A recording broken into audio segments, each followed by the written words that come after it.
নতুন সরকারের স্বরাষ্ট্রমন্ত্রী সালাউদ্দিন আহমদ আজ পদত্যাগ করেছেন। অর্থ পাচারের অভিযোগে সেই বিতর্কের জেরেই শেষ পর্যন্ত পদ ছাড়লেন তিনি। স্বরাষ্ট্রমন্ত্রীর পদ থেকে ইস্তফা দিচ্ছেন তিনি, বরখাস্ত করেন। আজকের মধ্যেই তাকে পদত্যাগের নির্দেশ দিয়েছেন প্রধানমন্ত্রী।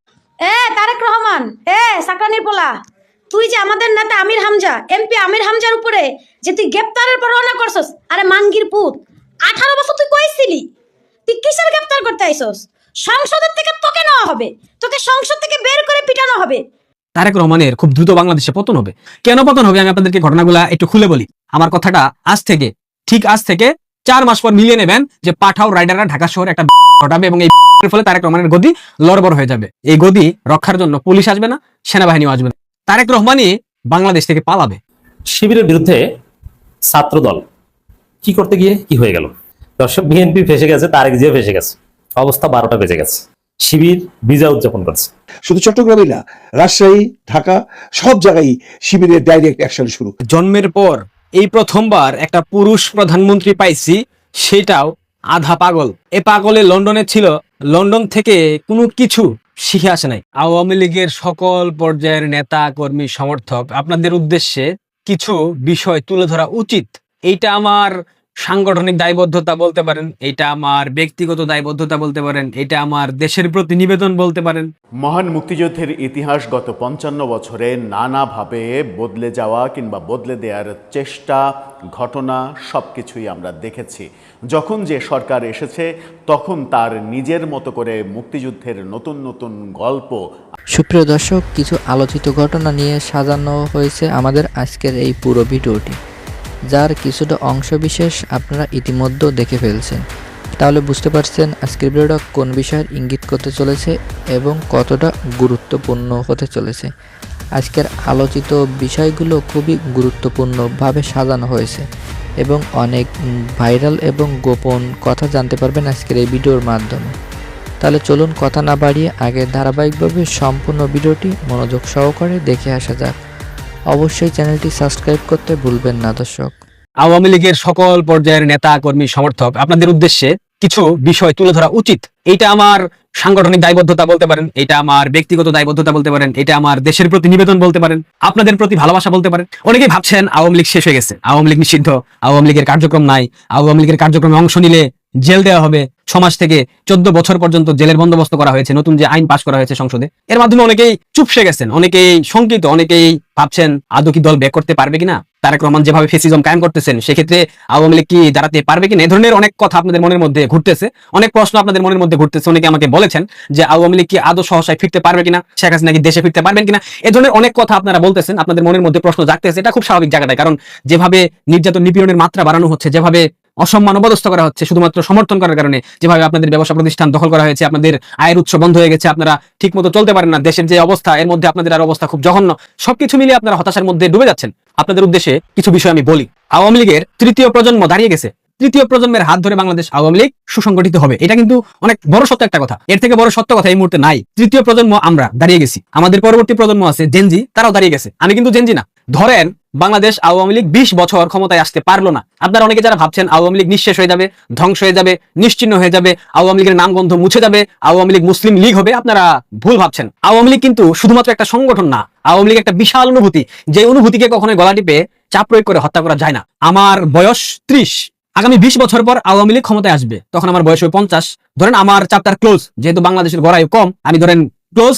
এখন আমার যে ছেলে হবে বা আমার ছেলের যে ছেলে হবে, তারা কিন্তু জন্মগতভাবে আওয়ামী লীগ করবে। আমার বাবা আওয়ামী লীগের নেতা ছিল, দাদা আওয়ামী লীগের নেতা ছিল, আমার বাবা আওয়ামী লীগ করেছে। সুতরাং আমার যে সন্তান হবে সেও বংশ পরম্পরায় কিংবা উত্তরাধিকার সূত্রে বাংলাদেশ আওয়ামী লীগের রাজনীতি করবে, এবং তার যে সন্তান হবে সেও বাংলাদেশ আওয়ামী লীগের রাজনীতিটাই করবে। এখন আওয়ামী লীগের যে তৃতীয় প্রজন্ম দাঁড়িয়ে গেছে, এই প্রজন্মের হাত ধরে যদি আওয়ামী লীগ সুসংগঠিত হয় এবং যদি ক্ষমতায় নাও আসতে পারে, আমাদের এই তৃতীয় প্রজন্মের পর যে প্রজন্ম আসবে এবং তারপরে যে প্রজন্ম আসবে, তাদের হাত দিয়ে বাংলাদেশ আওয়ামী লীগ বাংলাদেশের মাটিতে ক্ষমতায় আসবে। এই মুহূর্তে যারা অন্যায়ভাবে বাংলাদেশ আওয়ামী লীগের উপর নির্যাতন করতেছেন, নিপীড়ন করতেছেন, খুন করতেছেন, গুম করতেছেন, ধর্ষণ করতেছেন, দখল করতেছেন আওয়ামী লীগের নেতাকর্মীদের সহায় সম্পত্তি, বাড়িঘর, প্রতিষ্ঠান, এগুলোর বিচার আমাদের প্রজন্ম না করতে পারি, চতুর্থ প্রজন্ম কিংবা পঞ্চম প্রজন্মের যারা নেতৃত্ব দিবে তারা কিন্তু করবে। এটা আপনারা নিশ্চিত থাকেন, বাংলাদেশ আওয়ামী লীগকে মুছে ফেলার সাধ্য ওই ডিপ স্টেট, ওই আইএসআই, ওই সিআইএ কারোর নাই। যদি থাকতো এই 2 বছরে আওয়ামী লীগকে অপ্রাসঙ্গিক করতে পারতো, পেরেছে।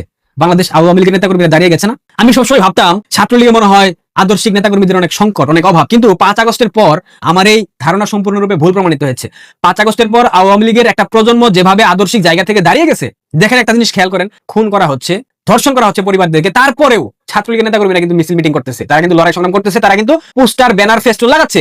গত 15 বছর যাদেরকে দমিয়ে রাখা হয়েছিল, যাদেরকে সংগঠনে কোনো প্রকার মূল্যায়ন করা হয়নি, যাদেরকে সংগঠন থেকে বিতাড়িত করা হয়েছিল, তারা কিন্তু দাঁড়িয়ে গেছে। গত 15 বছর ঢাকা শহরে যারা ব্যানার ফেস্টুনে সয়লাভ করে ফেলতো, ঢাকা শহর যাদের ব্যানার ফেস্টুনের যন্ত্রণায় রাস্তাঘাটে বের হওয়া যেত না, ঢাকা মহানগর দক্ষিণ, ঢাকা মহানগর উত্তর, তারা কিন্তু কোনো প্রকার ব্যানার ফেস্টুন ঢাকা শহরে লাগাচ্ছে না, লাগাবেও না, কারণ তারা তো আদর্শিক রাজনীতি ওইভাবে করে না, তারা সবসময় স্বার্থে রাজনীতি করেছে। এদের মধ্যে অনেকে আদর্শিক আছে, তারা হয়তোবা কোনো কারণে করতে পারে না, কোণঠাসা হয়ে আছে, কিংবা তাদের যারা দলীয় নেতাকর্মী আছে কিংবা সমর্থক আছে তারা রিস্ক নিতে পারতেছে না। সেই জায়গা থেকে আওয়ামী লীগের নেতাকর্মীরা এখন ঢাকা শহরে ব্যানার ফেস্টুন করতে পারতেছে না, কিন্তু অনেকে আবার করতেছে। গতকাল কতগুলা ফুটেজ পাইলাম আমি, কেন্দ্রীয় যুবলীগের একজন মেম্বার, তিনি ঢাকা শহরে অনেকগুলো ব্যানার ফেস্টুন করেছেন, আপনারা স্ক্রিনে ছবিগুলো দেখতে পাচ্ছেন। আমার কাছে ভালো লেগেছে যে এরকম একটা সংকটকালীন মুহূর্তে এসে কেন্দ্রীয় যুবলীগের একজন সদস্য তিনি অনেকগুলো ব্যানার ফেস্টুন করেছেন। এরকম শুরু হয়েছে, ধীরে ধীরে এটা বাড়বে। চলছে দেশ। রথ শব্দটি আমাদের দেশে একটি প্রাচীন প্রমিত শব্দ। রাজারা যে ঘোড়ার গাড়িতে চলতেন সেটিকে সাধারণত রথ বলা হতো। আমাদের সাধারণ মানুষের যে ঘোড়ার গাড়ি আর রাজাদের যে ঘোড়ার গাড়ি, এর মধ্যে বিস্তর পার্থক্য রয়েছে। তো রাজাদের রথ কেমন হয় বা ঘোড়ার গাড়ি কেমন হয়, এটা যদি দেখতে চান তাহলে ইংল্যান্ডে এখনো এই রথ প্রথা চালু রয়েছে। ইংল্যান্ডের রাজা বা রানী তাদের যে বার্ষিক রাষ্ট্রীয় অভিষেক হয় বা তাদের যে রয়্যাল গার্ড রেজিমেন্ট রয়েছে, সেই গার্ড রেজিমেন্টের যে বার্ষিক কুচকাওয়াজ হয়, সেখানে 8 ঘোড়া বা 10 ঘোড়া চালিত যে রথ বা ঘোড়ার গাড়ি, এটি প্রদর্শিত হয়। তো সেটা আমরা দেখি। যারা এই ঘোড়ার রথী হন, মানে ঘোড়া যারা চালান,